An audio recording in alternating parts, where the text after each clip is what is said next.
Karen, after 16 years, your skills no longer match our vision, Megan declared flatly, her face filling my laptop screen. Your access ends today.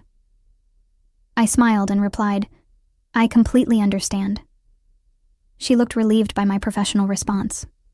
The Zoom call had been unexpected, a last-minute meeting request with Megan Russo, my team lead, and Jessica from Human Resources joining silently. I had given nearly 2 decades to Hollowgate Systems in Minneapolis, Minnesota. I built their operations department from scratch, mentored countless junior staff members through the years, and handled every crisis with calm precision. But Hollowgate had changed. 6 months ago, a corporate restructuring brought in new leadership and new priorities.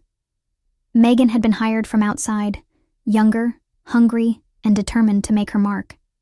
She had barely taken the time to understand our systems before starting to replace them. And now, apparently, it was my turn to be replaced. We'll need your laptop shipped back by Wednesday, Jessica chimed in, her voice carrying the practiced neutrality of someone who had delivered this speech many times before. I'll email you the shipping details and exit paperwork. Of course, I said, maintaining my composure. Is there anything else you need from me before I go? Megan shook her head. That will be all, Karen. Thank you for your years of service. The call ended abruptly, and I sat back in my chair, staring at the blank screen. 16 years. Over just like that. What Megan didn't know was that I had already accepted an offer as director of operations at Ironwood Forge, Hollowgate's largest competitor, starting Monday morning. 3 weeks earlier, Douglas Williams, the CEO of Ironwood, had reached out after hearing rumors of the changes at Hollowgate. We had known each other professionally for years, occasionally crossing paths at industry conferences. Karen, he had said during our first meeting, Hollowgate is making a mistake if they're sidelining you. We've always admired your operational expertise. We could use someone with your knowledge and experience. The offer had come a week later. A substantial salary increase, directorial status, and the freedom to build my own team. I had signed the contract yesterday. I closed my laptop and glanced at my phone. 2 text messages had arrived during the Zoom call. The first was from my husband, Tom. How did it go? Call me when you're done. The second was from Douglas. Office ready for Monday.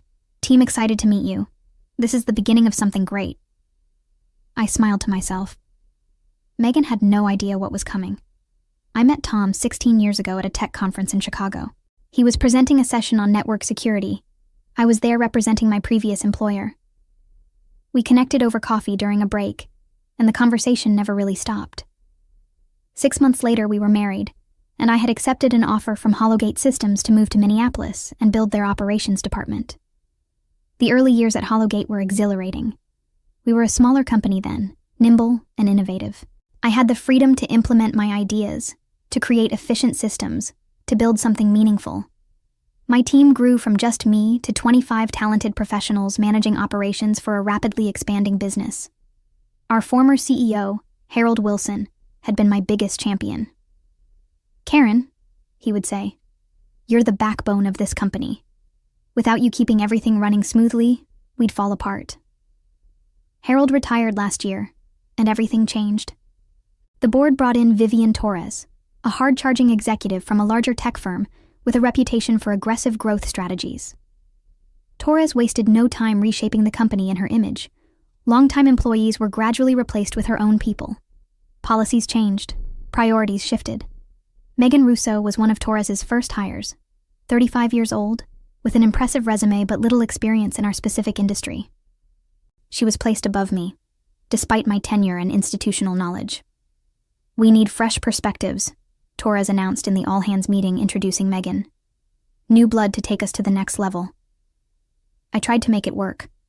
I shared everything I knew, documented processes, offered insights based on years of experience. But Megan seemed determined to establish her territory, dismissing my suggestions and gradually excluding me from meetings where operations were discussed. The writing had been on the wall. I wasn't surprised by today's Zoom call, just by the timing. I had expected at least the courtesy of a transition period. They did what? Tom exclaimed when I called him after the meeting. His outrage on my behalf was touching but unnecessary. It's fine, really, I assured him. This gives me the perfect excuse to take the weekend off before starting at Ironwood on Monday. You're taking this remarkably well, Tom said, suspicion creeping into his voice. He knew me too well. Let's just say I've had time to prepare mentally, I replied. And I might have a bit of satisfaction knowing that while Megan thinks she's eliminated a problem, she's actually created a much bigger one for Hollowgate. Remind me never to cross you, Tom laughed. Too late, I teased. You already did when you ate the last piece of chocolate cake last weekend. That evening, I went through my home office, sorting materials from 16 years at Hollowgate. Most would be shredded. I had been careful never to bring confidential information home, but habits formed over years of proprietary work were hard to break. I paused over a photo of my original team. 5 of us crammed into Hollowgate's first real office, celebrating our first major client implementation. Harold Wilson stood in the center, arm around my shoulders, pride evident on his face. Of the people in that photo, only I had remained until today. The others had moved on years ago. I wondered if any of them might be interested in joining me at Ironwood. My phone buzzed with a text from Natalie, my former mentee who had left Hollowgate 6 months ago when the first signs of change appeared. Heard the news, their loss. Drinks tomorrow? Maxwell's at 7? I smiled and replied, You're on. Have interesting news to share. Natalie had flourished under my guidance, growing from an eager but inexperienced college graduate into a talented operations specialist. When she left Hollowgate, several clients had asked about her absence. I suspected Torres and Megan had underestimated her impact, just as they had mine. I continued sorting papers, occasionally setting aside notes or documents that might be useful in my new role. Nothing confidential. Nothing that would breach my employment contract with Hollowgate, but the accumulation of wisdom and insight that belonged to me alone. Around midnight, an email arrived from Jessica in HR. Karen, attached, please find your exit paperwork and instructions for returning company property. On behalf of Hollowgate Systems, we thank you for your years of dedicated service and wish you all the best in your future endeavors. The coldness of the generic message stung more than I wanted to admit. 16 years reduced to a form letter. I shut down my computer and went to join Tom, who was reading in bed. You know, he said, looking up from his book, I don't think I've ever seen you this calm after a major life change. I slid under the covers beside him. That's because this isn't the end of something. It's the beginning.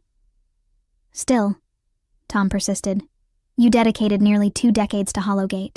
You built something meaningful there. It can't be easy to just walk away.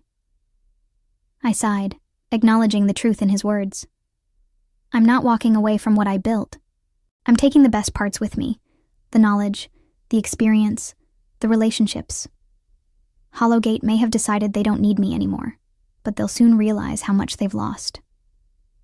Their mistake is Ironwood's gain, Tom said, squeezing my hand. And mine, I added. I've outgrown Hollowgate. I just didn't know it until they forced me to see it. That night, I slept more soundly than I had in months. Maxwell's was pleasantly crowded for a Saturday evening.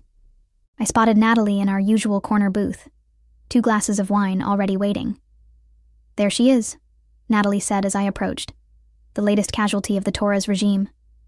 Former casualty, I corrected, sliding into the booth.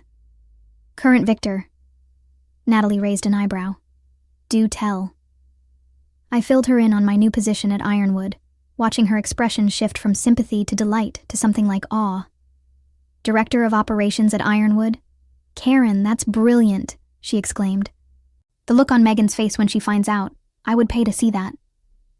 I'm not doing this for revenge, I said, though I couldn't completely suppress a smile. Of course not, Natalie replied, not believing me for a second. You're doing it for the career advancement and the opportunity to work with a company that actually values your expertise. Exactly. But the revenge is a nice bonus, she added with a grin. I laughed. Maybe a small bonus. We clinked glasses. So, Natalie leaned forward, what's your first move going to be? Building a team, I said. Douglas has given me considerable latitude there. Interesting, Natalie swirled her wine. Any particular talent you have in mind? Actually, yes. I met her gaze directly. You. Natalie blinked. Me? Senior Operations Manager, reporting directly to me. 20% salary increase over your current position, plus better benefits. I slid a folder across the table. The official offer is in there. Douglas approved it yesterday. Natalie opened the folder, quickly scanning the document inside. Her eyes widened at the numbers. This is very generous, she said cautiously. It's what you're worth, I replied. I've always said you were underpaid at Hollowgate. But wouldn't this seem like poaching? I finished for her. Of course it is. But you left Hollowgate months ago, so technically, I'm poaching from Trivalent Corp. Still, Natalie hesitated. It will look like we planned this. We didn't, I said firmly. But I'd be a fool not to bring in the best operations specialist I know. And Douglas agrees. Natalie turned the pages slowly, considering. When would you need an answer? Take the weekend, I said. But I start Monday, and I'd like you there with me. Natalie closed the folder and tucked it into her bag. You know I've always wanted to work with you again. Then say yes. I'll call you tomorrow, she promised. We spent the next hour catching up on personal news and discussing the changes at Hollowgate since Natalie's departure. She confirmed what I had suspected. Morale was plummeting, longtime employees were updating their resumes, and clients were growing concerned about stability. The Petersham account is particularly unhappy, Natalie mentioned. They've worked with you since the beginning, and they're nervous about the transition. Petersham Industries had been Hollowgate's first major client. Their CEO, Victoria Petersham, and I had developed a strong professional relationship over the years. That's good to know, I said, filing away the information. As we were preparing to leave, my phone buzzed. A text from an unfamiliar number. Karen, it's Victoria Petersham. Heard about your departure from Hollowgate. Very concerning. Can we speak Monday? Important decisions to make. I showed Natalie the message. Well, she said with a low whistle. That didn't take long. No, I agreed. It didn't. The weekend was suddenly looking very interesting indeed. Monday morning arrived with a mixture of nerves and anticipation. I dressed carefully, choosing a confident but not ostentatious outfit. This wasn't about making a statement. It was about starting a new chapter professionally. Tom kissed me goodbye at the door. Go show them what they're missing, he said with a proud smile. The Ironwood Forge offices occupied the top 3 floors of a sleek downtown building, contemporary space with panoramic views of Minneapolis. The receptionist greeted me by name. Director Delaney, welcome to Ironwood. Mr. Williams is waiting for you in the conference room. Director Delaney. The title still felt new but not uncomfortable. Douglas met me with a warm handshake. Karen, right on time. Ready to meet your team? Absolutely, I replied, following him into a large conference room where about 15 people were gathered. Everyone, Douglas announced. This is Karen Delaney, our new Director of Operations. Many of you know her by reputation. We're incredibly fortunate to have her joining us. The welcome was genuine, the introduction smooth. I recognized a few faces from industry events, but most were new to me. I noted a healthy mix of experience levels and specialties, a well-constructed operations department. And we have one more addition joining us today, Douglas continued, glancing at the door as it opened. Natalie walked in, looking slightly nervous but professionally composed. This is Natalie Chen, our new Senior Operations Manager, who will be reporting directly to Karen. I fought to keep my expression neutral, though inside I was jubilant. Natalie had made her decision. After the introductions, Douglas gave us a tour of the facilities, ending at my new office, corner space with floor-to-ceiling windows and a door that connected to a smaller office that would be Natalie's. I'll leave you to get settled, Douglas said. We have a leadership meeting at 11 to discuss strategy. He paused at the door. By the way, Victoria Petersham called this morning. She'd like to meet with us tomorrow. I nodded, unsurprised. I'll be prepared. Once Douglas left, Natalie slipped into my office, closing the door behind her. So, she said, barely containing her excitement. We're really doing this. We are, I confirmed. Thank you for joining me. Are you kidding? This is the opportunity of a lifetime. She glanced around the impressive office. and not a bad place to land. No, I agreed. Not bad at all. Natalie became serious. You should know, Hollowgate is in chaos. Word of your departure spread like wildfire on Friday afternoon. The operations team is panicking. Megan doesn't understand half the systems you built. This was valuable intelligence. How do you know all this? I still have friends there, Natalie said with a small smile, including Jason in IT. Jason Hall had been with Hollowgate almost as long as I had. He ran the IT department with quiet efficiency and had been a steadfast ally throughout my tenure. Is he looking to make a move too? I asked carefully. Natalie shrugged. He didn't say explicitly, but he did mention how frustrating it is watching Torres and Megan dismantle working systems without understanding them. Another piece of information to file away. I would need to move carefully. Poaching one former colleague might be overlooked as coincidence. Systematically recruiting an entire team would be perceived correctly as a strategic attack. Let's focus on getting established here first, I said. We can discuss potential recruits later. Natalie nodded and stood to leave. One more thing you should know, she added. Megan's been frantically calling and emailing me all weekend, trying to figure out how to access your operational documentation. I smiled. That's unfortunate for her. You didn't leave a transition plan? I documented everything meticulously, I replied, but understanding the documentation requires context that Megan never bothered to learn. The leadership meeting at 11 introduced me to the rest of Ironwood's executive team. Douglas had assembled an impressive group, experienced professionals who asked intelligent questions and expressed genuine interest in my vision for the operations department. Karen, Douglas said as the meeting wound down, tell us about your approach to client transitions, particularly for companies switching from competitors. It was a perfectly timed opening to discuss what everyone in the room was thinking about, the potential for capturing Hollowgate's clients. The key is continuity, I began. Clients leave service providers when they feel their needs are no longer being met, or when they lose confidence in the provider's stability. Our task is to demonstrate that we understand their requirements and can meet them without disruption. I laid out my strategy, personalized transition plans, dedicated implementation teams, and regular check-ins throughout the process. What we won't do, I emphasized, is disparage Hollowgate or any other competitor. We focus on our strengths, not their weaknesses. The leadership team nodded approvingly. This was how professionals operated. After the meeting, I returned to my office to find an email from Victoria Petersham, confirming our meeting for the following morning. With 16 years of history between us, I knew this wasn't a casual check-in. Victoria was seriously considering moving Petersham Industries' business from Hollowgate to Ironwood. My phone rang, Megan Russo's name appearing on the screen. I let it go to voicemail. A moment later, the notification appeared. I pressed play, curious despite myself. Karen, this is Megan Russo. Her voice sounded strained. We need to discuss transition of your operational knowledge. Some of the documentation is unclear. Please call me back as soon as possible. Deleted. 5 minutes later, a text arrived from the same number. This is unprofessional. The company needs your cooperation for a smooth transition. I smiled to myself.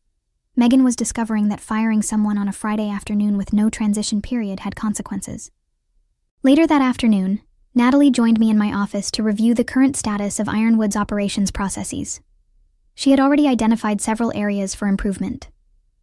Their system works, she explained, but it's not optimized. We could implement some of the refinements we developed at Hollowgate to increase efficiency by at least 20%. I nodded. Draft a proposal. We'll present it to Douglas by the end of the week. My phone buzzed again.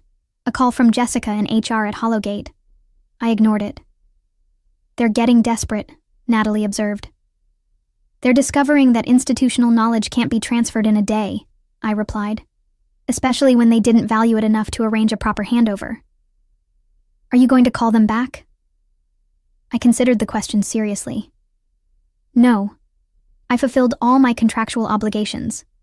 I owe them nothing more. As the day progressed, the calls and texts continued, from Megan, from Jessica, and finally, at 4:30 p.m., from Vivian Torres herself. Each message grew increasingly urgent. The last text from Torres was particularly revealing. Karen, this is Vivian Torres. We may have been hasty in our decision. Please call to discuss possible arrangements. Too little, too late. By the end of my first day at Ironwood, I had outlined a comprehensive strategy for operational improvements, scheduled meetings with key team members, and prepared for tomorrow's discussion with Victoria Petersham. As I gathered my things to head home, Douglas stopped by my office. "Productive first day?" he asked. "Very," I replied. "I heard Hollowgate is trying desperately to reach you." I raised an eyebrow. News travels fast. In this industry? Always. Douglas leaned against the doorframe. "Victoria Petersham called me again this afternoon. She's bringing her CTO to our meeting tomorrow." That was significant. Victoria wouldn't bring her technical leadership unless she was seriously considering a change. "We'll be ready," I assured him. The meeting with Victoria Petersham and her CTO, Andrew Michaels, began formally but quickly warmed as we fell into the familiar rhythm of our long-standing professional relationship. "I'll be direct, Karen," Victoria said after the initial pleasantries. "Hollowgate's recent changes have us concerned. When we heard you'd been let go, that concern became alarm." Andrew nodded in agreement. "The systems you built are integral to our operations. No one understands them like you do. Ironwood is prepared to offer you a comprehensive transition package," Douglas interjected smoothly. "Karen would personally oversee the implementation." Victoria and Andrew exchanged glances. "We'd need assurances of continuity," Victoria said cautiously. "You'd have them," I promised. "Plus improvements to the existing systems that I've been conceptualizing, but couldn't implement at Hollowgate."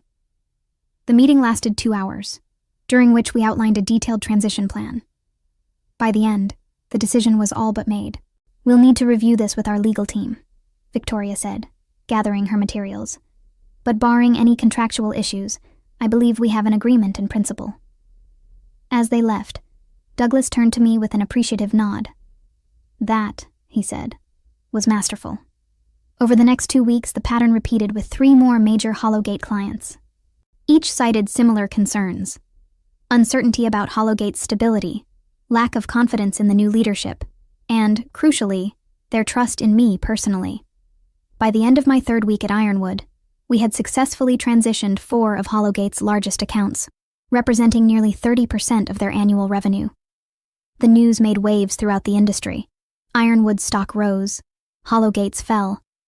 Analysts began questioning Tora's leadership and strategic vision. Through industry contacts, I heard that Megan had been demoted. The operations team at Hollowgate was in disarray, struggling to maintain service levels for remaining clients. It wasn't personal, just business. But I couldn't deny feeling a certain satisfaction. The final blow came unexpectedly in my 4th week at Ironwood. Jason Hall, Hollowgate's IT director, requested a meeting. "I've been with Hollowgate almost as long as you were," he said when we met for coffee. "But it's not the same company anymore." "You're considering a move," I stated, not as a question. Jason nodded. "And not just me. There are at least 6 senior team members ready to jump ship." This was a significant development. These were people with deep institutional knowledge, the backbone of Hollowgate's technical operations. "Ironwood would be interested," I said carefully, "but this would have to be handled delicately." "Of course," Jason agreed. "We're professionals." Within a month, Ironwood had added not only Jason, but 4 other key Hollowgate veterans to our growing team. Each brought valuable skills and client relationships. Each transition was managed ethically but strategically. The industry took notice. Investment firms began questioning Hollowgate's viability in the face of such significant talent and client drainage. 6 months after my unceremonious dismissal via Zoom, Hollowgate announced a strategic restructuring, corporate speak for significant downsizing. Vivian Torres resigned as CEO. Megan Russo was among those let go. Douglas found me in my office reviewing quarterly reports when the news broke. "Congratulations," he said, dropping a newspaper on my desk with the headline, "Hollowgate Systems announces major restructuring. CEO departs." "I didn't do this for revenge," I said, though we both knew that wasn't entirely true. "No," Douglas agreed with a knowing smile. "You did it because you're the best operations director in the business, and they were fools to let you go." "Their loss," I said. "Our gain." The revenge had never been the point, but it was, undeniably, sweet. As I drove home that evening, I reflected on the journey of the past 6 months. From the shock of dismissal to the triumph of building something even better at Ironwood, I had moved beyond personal vindication to professional reinvention.